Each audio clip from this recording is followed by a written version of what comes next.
My boss fired me for asking too many questions after I flagged a $4 million error. My name is Connor. I'd been with the company for 9 years, long enough to know what corners get cut and which ones get painted over. I wasn't in senior management and I didn't have a corner office. I was in finance, corporate operations to be specific. It wasn't glamorous, but it was clean. Numbers don't lie, and I liked that. I wasn't the type to rock the boat, at least I didn't think I was. It started with an invoice. Nothing dramatic, just one line in a spreadsheet that didn't add up. A vendor payment scheduled for a system upgrade that, as far as I knew, hadn't happened yet. At first, I assumed I'd missed an update. We were working on several infrastructure overhauls and cross-departmental communication wasn't always airtight. So I did what anyone with a basic understanding of accountability would do. I asked. I shot an email to procurement. No response. A day passed, then 2.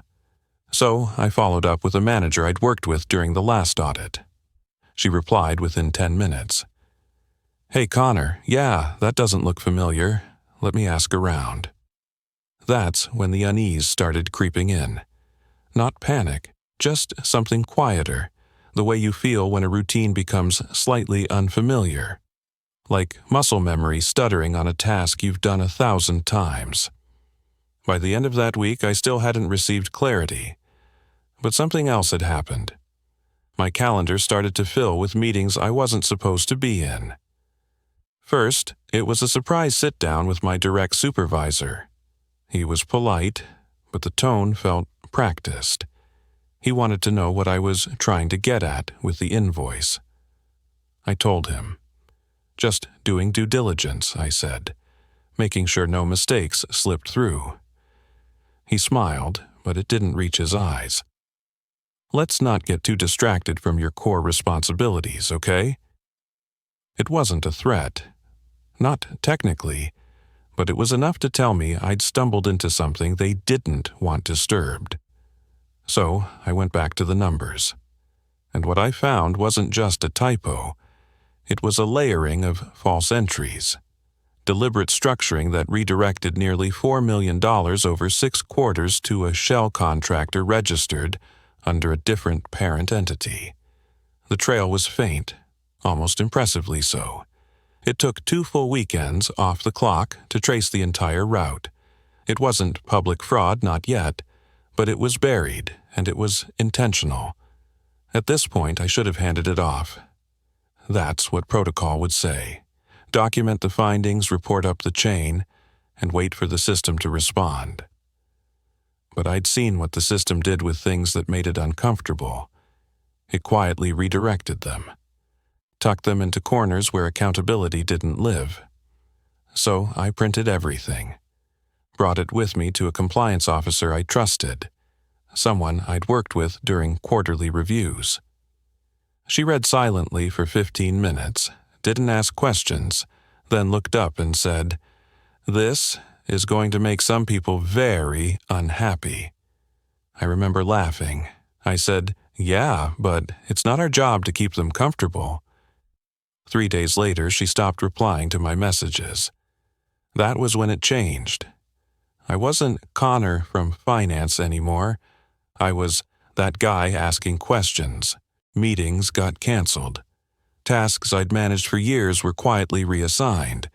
People stopped making eye contact in the break room.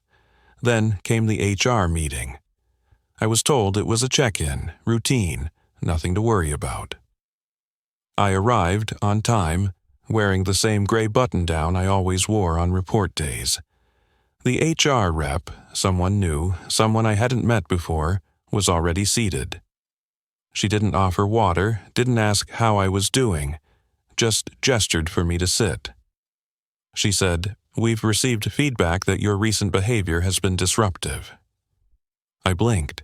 Disruptive? "You've been going outside your scope," she continued. "Requesting information that's not relevant to your department." I nodded slowly. "You mean the financial discrepancies?" She didn't answer, just glanced at a form in front of her. "We're terminating your employment effective immediately." I sat there, not in shock, but in something else, something colder. Because I realized it had already been decided, long before I walked into that room. They handed me a folder, told me to clear my desk by noon. Security would escort me. No goodbye party, no acknowledgement of my years there, just silence. Efficient, controlled silence. But what they didn't know is that I documented everything.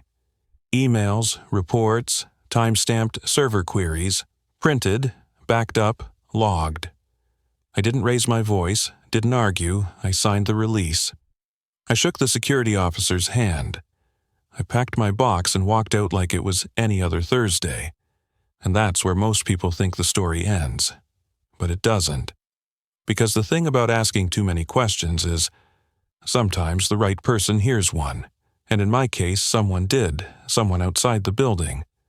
But I'll get to that.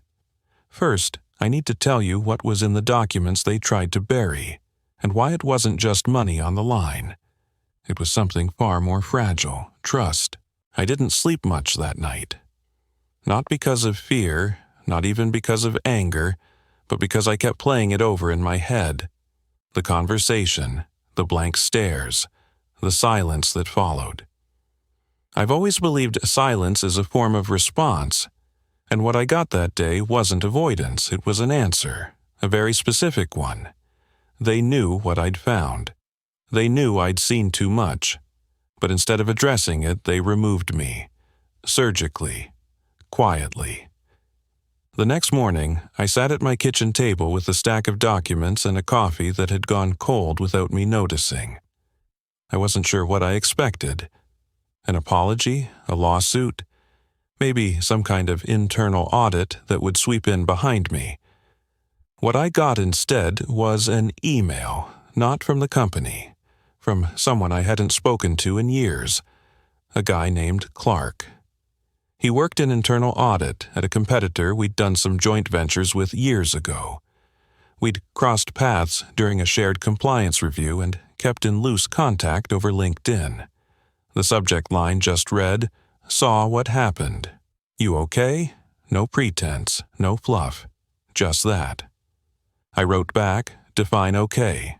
He replied within minutes. "Heard rumblings. Not from your side, from vendors." That caught my attention. I asked if he had time to talk. He sent me a number, and we were on the phone within the hour. Apparently, a contractor we'd paid, one of the names on that buried invoice trail, had been flagged by his team for irregular tax records. Nothing illegal, just strange. Enough to raise red flags. Enough for him to start connecting dots. He asked me, "Did you ever see who signed off on those transfers?" I told him no. The digital trail was sanitized by the time I got to it. All I had was transaction metadata and account routing paths. He said, "Then someone high up wanted it that way?" I knew that already, but hearing someone else say it out loud gave the idea more weight. Over the next few days, we exchanged files. Nothing classified, just publicly sourced vendor records, matching invoices, old project budgets. Slowly, the shape of the fraud became clearer. It wasn't just about the $4 million. It was about how it had been disguised to look routine. But here's the thing, no one tells you. Exposing something like this doesn't happen in one cinematic moment. There's no courtroom gasp, no confession under pressure.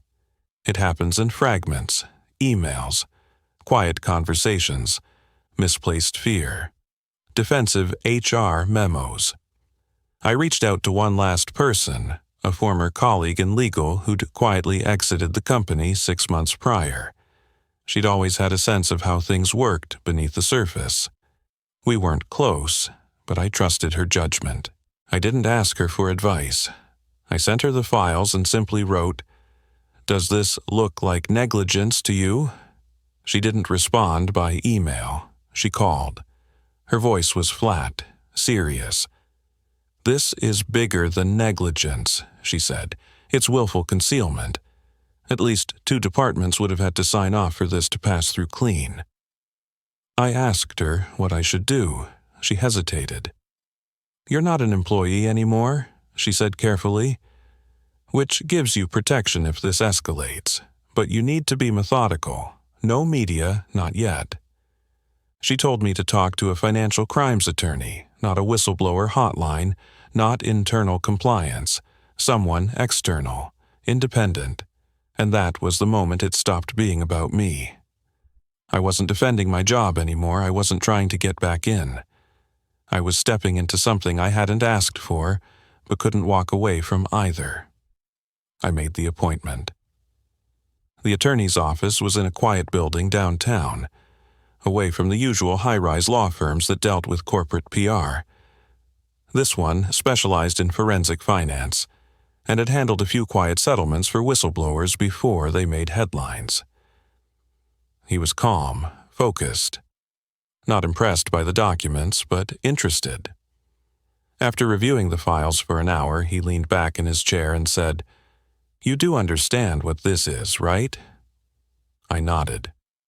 "Yeah." He continued, "This isn't just an accounting error. It's structured concealment. And if it's tied to bonus incentives or stock payouts, which it probably is, then it's securities fraud."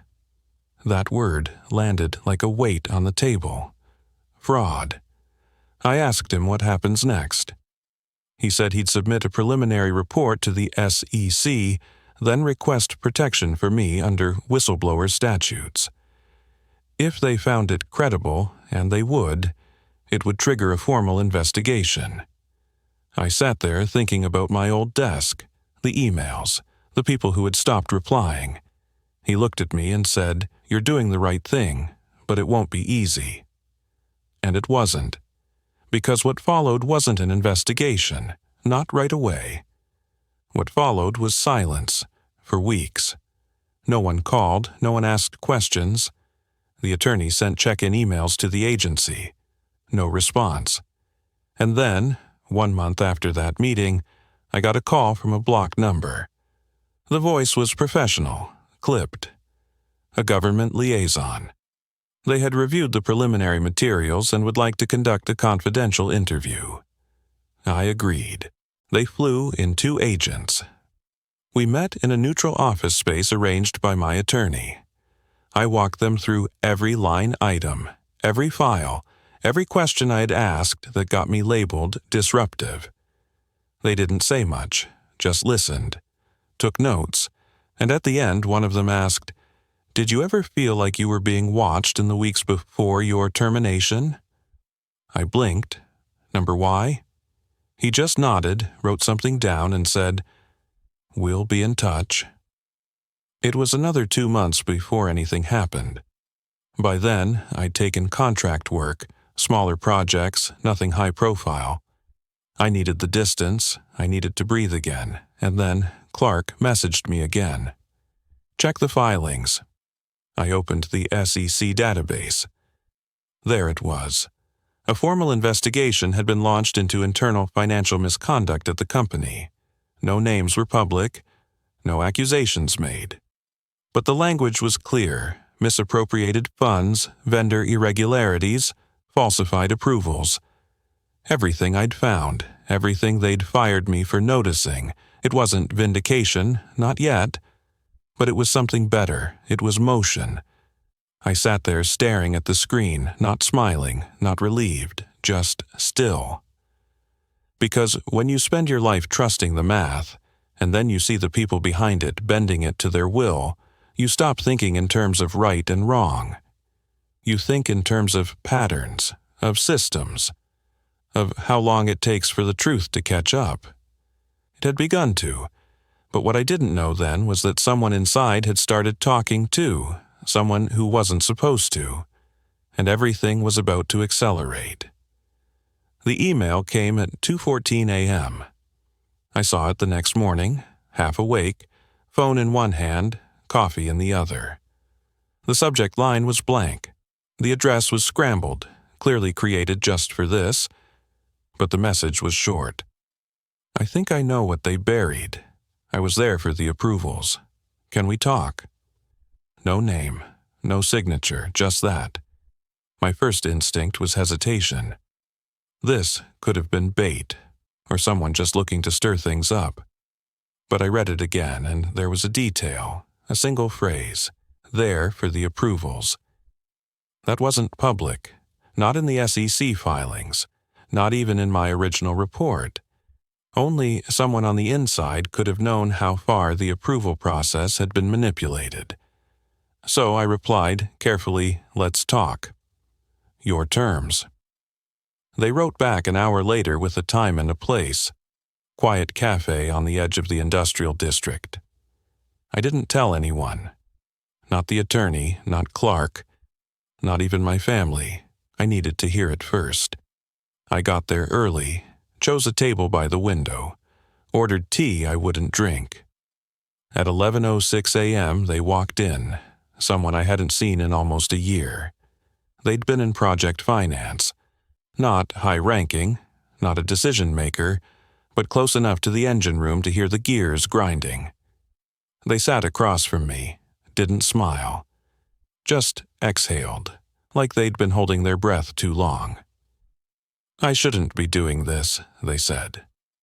I nodded. "That makes two of us." They looked around, then leaned forward. They didn't expect anyone to go digging that deep. The transfers were signed off during a rollout freeze, second quarter last year.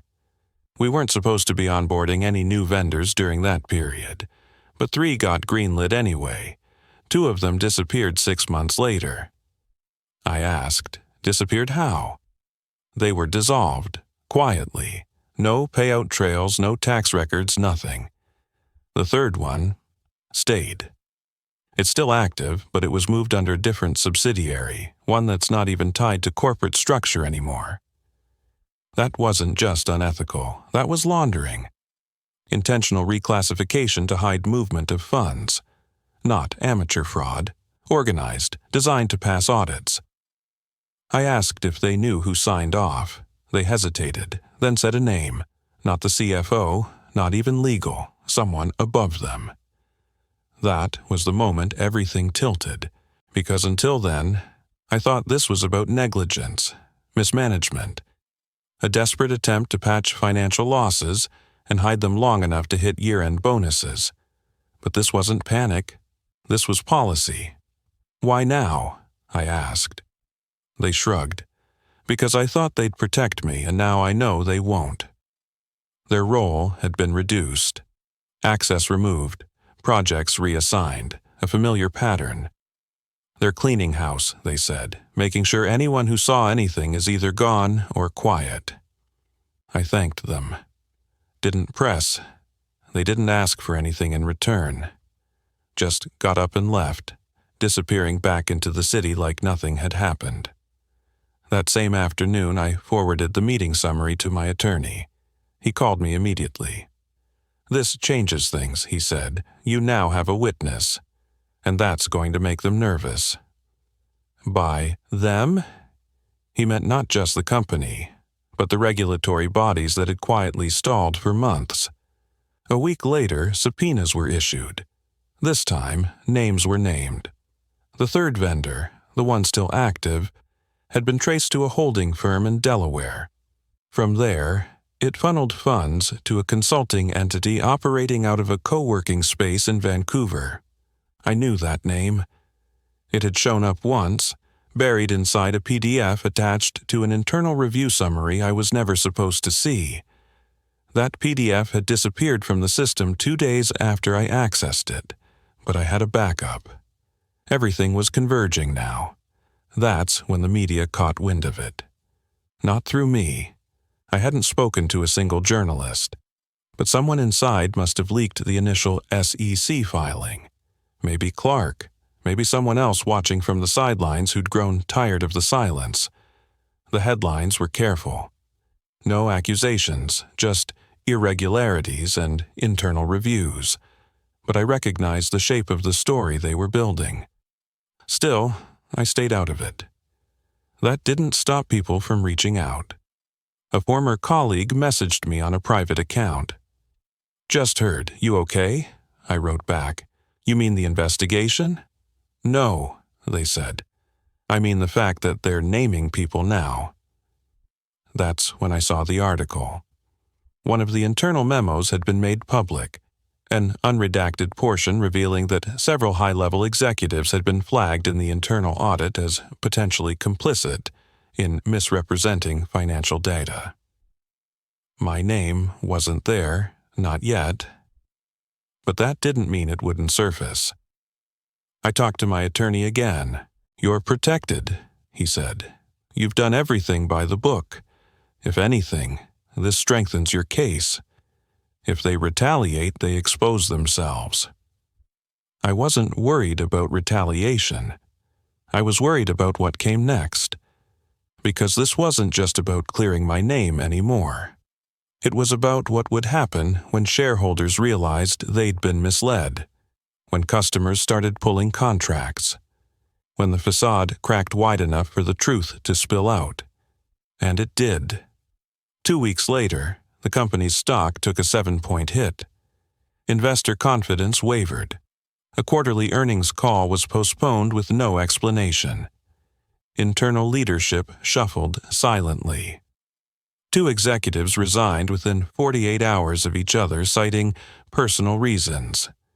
But the biggest shift?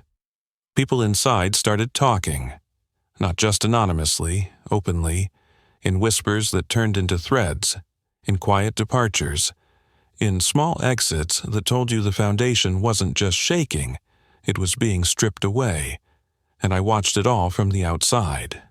Not with satisfaction, with clarity.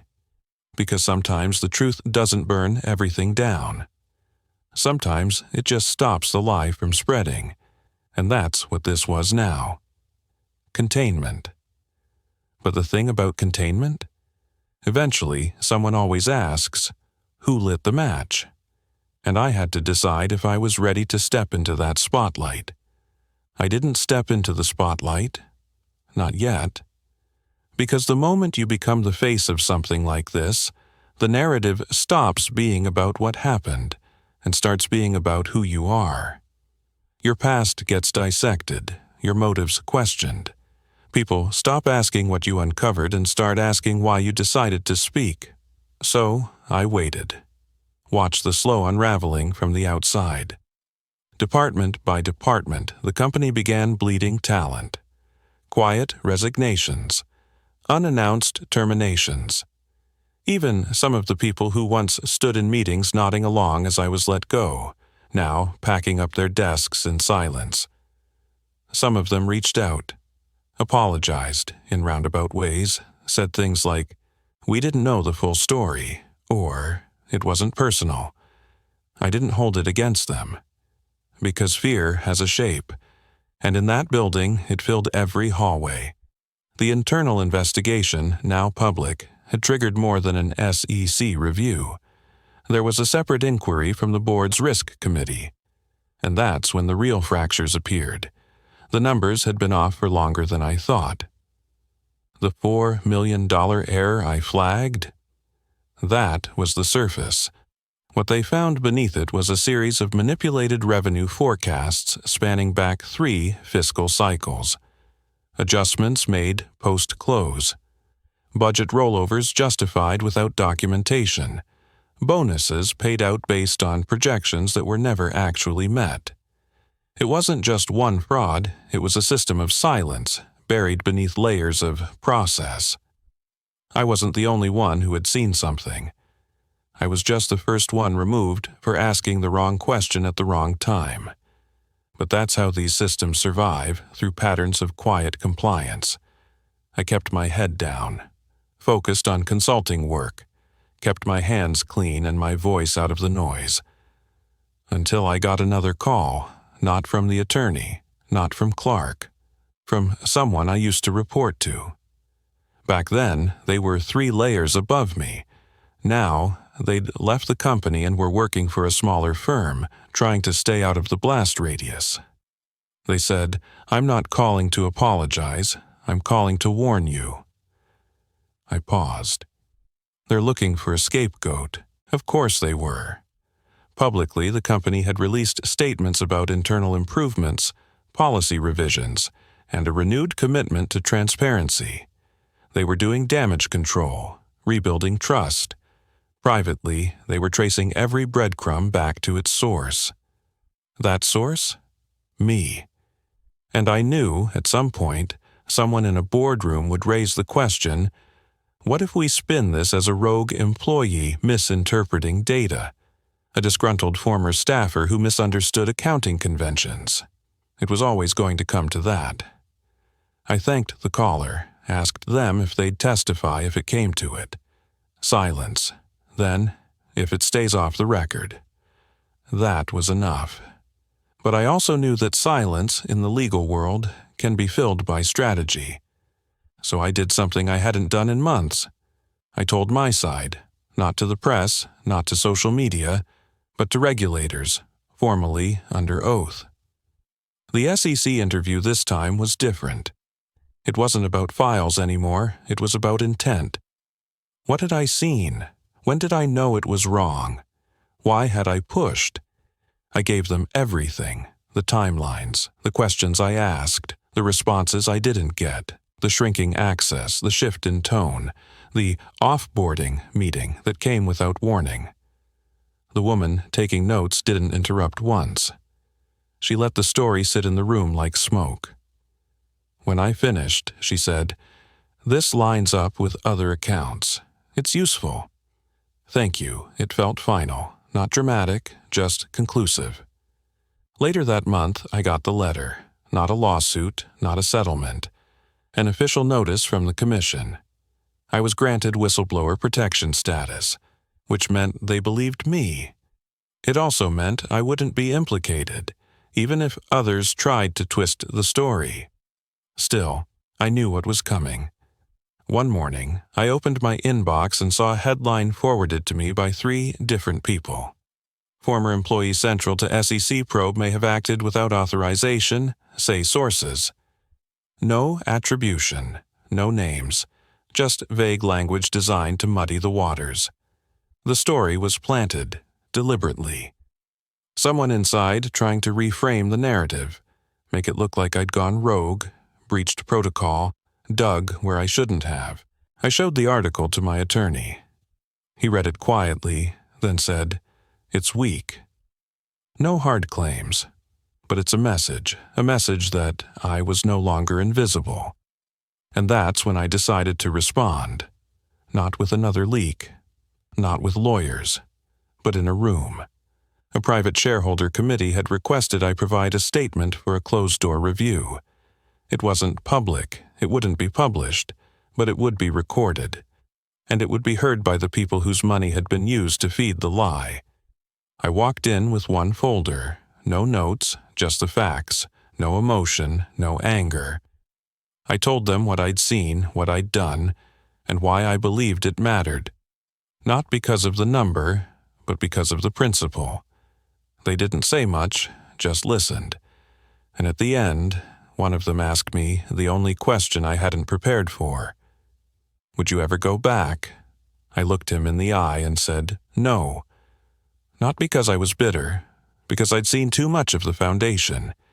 And once you've seen how something's built, what's underneath it, you can't walk back in and pretend you don't know where the cracks are. The meeting ended. I walked out. For the first time in over a year, I felt still. I didn't know what would happen next. I didn't know if the story would disappear into legal red tape or resurface in some public hearing. But I knew this. I hadn't just flagged an error. I'd forced a system to confront itself. And now, it was breaking open. The call came 6 weeks later. I almost didn't answer. It was from an unknown number, no name, just digits. But something told me to pick it up. A measured voice introduced herself. Said she was with the oversight committee brought in by the board after the investigation expanded. Not legal, not PR, internal integrity. "We're wrapping this," she said. "There'll be a statement, you're not in it, but I thought you should know the result." I listened. The outcome was as clean as it was quiet. 3 senior executives had stepped down, formally. 1 under internal discipline, 2 under voluntary retirement. A 4th was placed on indefinite leave, pending further legal review.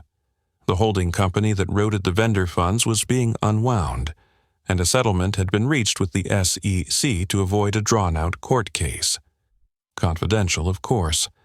None of it made front-page news. No scandals, no late-night monologues, but inside that world, among the shareholders, analysts, and boardrooms, it landed like a thunderclap.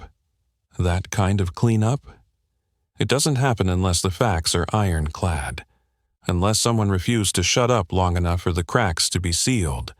That someone had been me, and I was fine, not vindicated with headlines, not celebrated like some truth-teller in a courtroom drama, but seen, quietly, and sometimes that's enough. Not long after, I got a message from the person who'd warned me about the scapegoat play. They just wrote, "They lost more than they saved." That line stuck with me, because it wasn't just about the money they rerouted or the vendors they disguised. It was about the human cost, the people they pushed out, the trust they broke, the culture they poisoned, the silence they bet on. They lost more than they saved. In the months that followed, I found myself working again. Not at another big firm, not chasing titles or prestige. Just building something smaller, cleaner, consulting work, yes, but only with clients who understood what accountability actually looked like. Word got around. Quietly, I became the person people came to when something didn't feel right. Sometimes it was small, sloppy bookkeeping, weird project costs. Sometimes bigger, just enough off to raise concern. But every time, they'd start the same way. "I'm not sure if this is anything, but..." And I'd listen. Because I remembered what it felt like to be on the other end of that. To notice something that didn't add up and wonder if I was overthinking it. If I was just the problem in the room. The one asking too many questions. Turns out that was never the problem. It was the silence that followed those questions. The way people shifted in their seats, avoided eye contact, changed the subject. That's how the real damage happens. And now I understood something I hadn't before. The act of asking isn't about answers. It's about not pretending you don't see the thing sitting in plain sight. I still kept the folder, the one with all the records. Not out of spite. Not because I thought I'd need it again, but because every now and then I wanted to remember. Not just what they did, but what I refused to ignore. And maybe that's what closure looks like, not some dramatic courtroom win or headline. Just being able to sit still in your own skin, knowing you didn't fold when it would have been easier. My name is mine again, not tied to scandal, not whispered in fear or speculation, just mine. And now, when people ask me what happened at that company, I don't launch into a full story. I just say this. They told me I asked too many questions, so I asked one more. And the truth answered for itself.